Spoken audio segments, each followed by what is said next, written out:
Sebali khususnya pada hari pengerupukan atau Taur Agung, di mana pada hari pengerupukan malam hari biasanya ada prosesi pengarakan ogoh-ogoh. Ogoh-ogoh, dua karya para seketruna, akan diarak keliling desa atau dipentaskan di catuspata desa setempat sebagai ajang kreativitas seketruna. Sorak-sorak dan semangat para seketruna mengarak dan mementaskan ogoh-ogoh ini, muncullah sebuah ide dari penata untuk menuangkan ke dalam garapan Beleganjur Bebarongan yang bertajuk Surya Siur.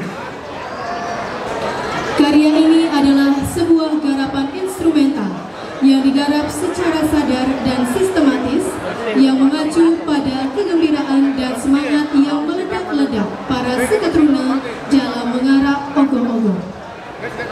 Surya Siur yang berarti sorak-sorak yang penuh kegembiraan dari para seketruna mengarak ogoh-ogoh dengan semangat gotong royong dengan rasa menyambut raya Wasudewa Kutumbaka.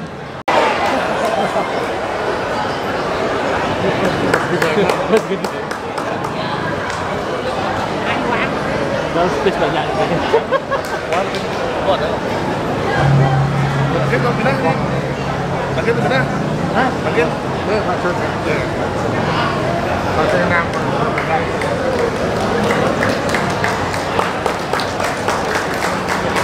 Untung.